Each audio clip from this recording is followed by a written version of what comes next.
एलिया और बाल के पुजारी। इज़राइल के राजा अहाब के समय में जब इज़राइलियों ने परमेश्वर यहोवा के पीछे चलना छोड़कर बाल देवताओं की आराधना करना शुरू कर दिया, तब परमेश्वर ने इज़राइल में वर्षा को रोक दिया, जिससे पूरे इज़राइल में अकाल पड़ गया।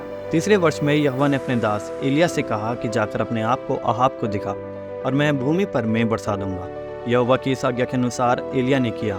जब अहाब ने एलिया को देखा ही था तो कहा, हे इज़राइल के सताने वाले, क्या तू ही है? एलिया ने उत्तर दिया, मैंने इज़राइल को कष्ट नहीं दिया, परंतु तू ही ने और तेरे पिता के घराने ने दिया है, क्योंकि तुम यहोवा की आज्ञाओं को टालकर बाल देवताओं की उपासना करने लगे। फिर एलिया ने अहाब से कहकर बाल के सारे नबियों व जितने उसके भवन में रहते थे उन सबों को कर्मेल पर्वत पर जमा होने को कहा। जब सब लोग वहां जमा हुए तब एलिया ने कहा, तुम कब तक दो विचारों में लटके रहोगे? यदि यहोवा परमेश्वर हो तो उसके पीछे हो लो, और यदि बाल हो उसके पीछे हो लो। एलिया ने लोगों से कहा, दो बछड़े लाकर हमें दिए जाएं, और वे एक अपने लिए चुनकर उसे लकड़ी पर रख दें, और कुछ आग न लगाएं, और मैं दूसरे बछड़े को तैयार करके लकड़ी पर रखूंगा और कुछ आग न लगाऊं। तब तुम तो अपने देवता से प्रार्थना करना और मैं यहोवा से प्रार्थना करूंगा, और जो आग गिराकर उत्तर दे वही परमेश्वर ठहरे। तब सब लोग बोल उठे, अच्छी बात। तब बाल के नबियों ने उस बछड़े को जो उन्हें दिया गया था लेकर तैयार किया, और भोर से लेकर दोपहर तक वह यह कहकर बाल से प्रार्थना करते रहे कि हे बाल हमारी सुन, हे बाल हमारी सुन, परंतु न कोई शब्द और न कोई उत्तर देने वाला हुआ। तब वे अपनी बनाई हुई वेदी पर उछलने कूदने लगे।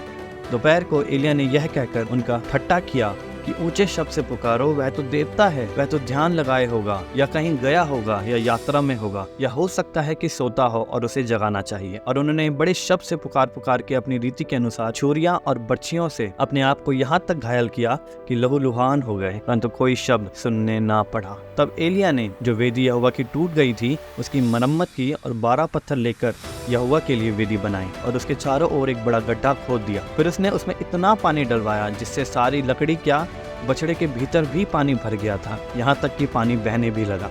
तब एलिया ने समीप जाकर यहोवा से प्रार्थना की, हे यहोवा मेरी सुन कि ये लोग जान ले कि हे यहोवा तू ही परमेश्वर है, और तू ही उनका मन लौटा लेता है। तब यहोवा की आग आकाश से प्रकट हुई और होमबलि को लकड़ी और पत्थरों और धूलि समेत भस्म कर दिया, और गड्ढे में का जल भी सुखा दिया। यह देख सब लोग मुंह के बल गिरकर बोल उठे, यहोवा ही परमेश्वर है, यहोवा ही परमेश्वर है। इस तरह से एक बार फिर परमेश्वर यहोवा ने इज़राइलियों को बताया कि कौन जीवित परमेश्वर है। इज़राइली फिर अपने पाप से फिरे और यहोवा की सेवा करने लगे। यह कहानी पवित्र बाइबल उसके पहले राजा 18वें अध्याय में पाई जाती है। वीडियो अच्छा लगे तो लाइक, कमेंट और सब्सक्राइब करना ना भूलना। जय मसीह।